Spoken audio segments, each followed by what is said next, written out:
Hey there, kiddos, and welcome back to the channel. I'm Uncle Frank. Hoping that you are having a great day, and in today's video, I'm going to be sitting back in my very squeaky chair, relaxing and having a little conversation with all of you guys about Dungeons and Dragons, comic books, and my interest in seeing more intertwining of entertainment and information, specifically when it comes to supplementary material for the various RPG games that are out there. You see, I have been taken to reading the new Dark Horse comic Dungeons and Dragons comics. The Fallbacks is the name of this run. And spoiler alert, I don't like it very much. I'm not very impressed with the story or the characters so far. It's only 3 issues in.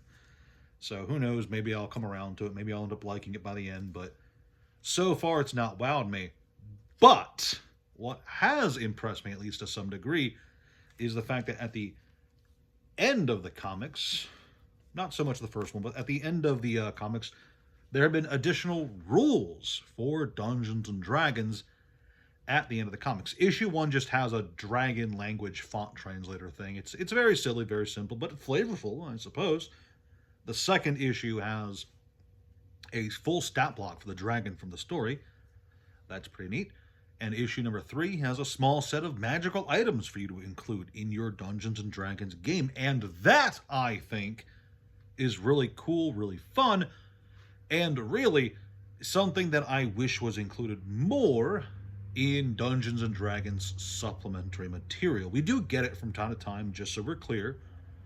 A good example I have is way back a few years ago, there was a DVD box release of the old Dungeons and Dragons cartoon. All the episodes in a DVD box set. And that came with a little booklet that had stats for all the characters to use in D&D 5th edition. That's pretty cool, and I'd like to see more things like that. And like this. Basically, Dungeons and Dragons is a game where it's very, very easy, in my opinion, to include a little bit of a bonus, a little bit of a supplementary rule set, whether that be items, NPC stat blocks, even simple encounters in the various supplementary materials. You see, Pathfinder, when they were with Dynamite Comics for a while, they had a bunch of supplementary stuff at the end of their comics.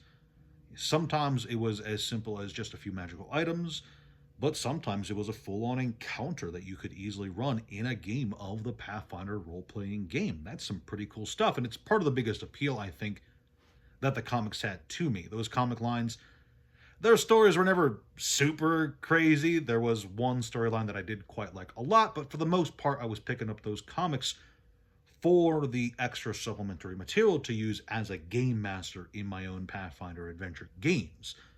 Because, yeah, I do firmly believe that having access to more materials, more rules, more mechanics to work with is better than not having access to them. And if it's a nice little extra bonus at the end of a comic book or a magazine or whatever have you, then more power to you. Something that really disappointed me was when the Dungeons and Dragons newest film, Honor Among Thieves, came out a few years back.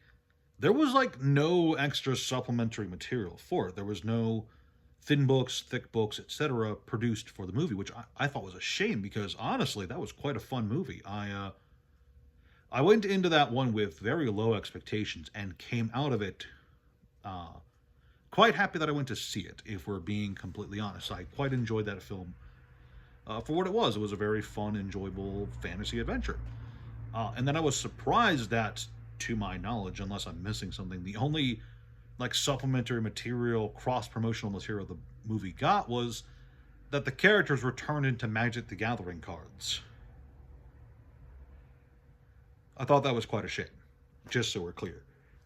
Now, I do think that, you can't just willy-nilly throw random material here and there. You can't just throw whole stat blocks and whole adventures into the end of like a magazine or a comic book or a tie-in DVD or something.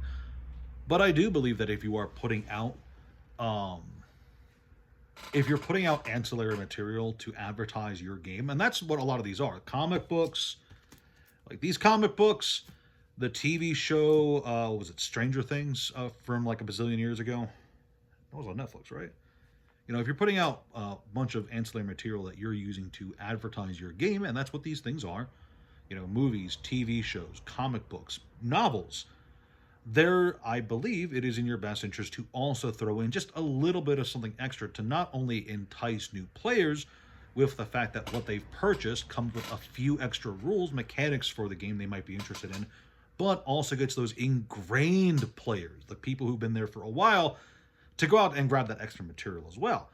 I mean, you, as an average D&D fan, are you going to go out of your way to buy some random let's just say average Dungeons and Dragons novel if you aren't someone who's super into reading the books? Like, you're not super into reading fantasy novels for whatever reason. I don't know why you're playing D&D, but hey, you like D&D and you don't like reading fantasy novels. Well, regardless of whether or not you like reading fantasy novels, you might be more interested in going over and grabbing that book if it has, at the end of it, say, a few extra rules for use in D&D, whether it's a new subclass, some new items, gears, or even just an encounter or two for you to run. I think the answer is obvious. You know, if you're the kind of person who likes extra stuff for your game, you might be the kind of person who goes out of your way to get that thing. And, you know, it's hard to measure. It's hard to tell for sure when including something like this would even be beneficial because, you know how people are. It's hard to judge. It's hard to gauge what would interest people. But I know for a fact that I, at the very least, am infinitely more likely to purchase something that's related to a role-playing game that I'm a fan of, or even not really a fan of, if it has extra material, extra rules for that game. Let me be very clear.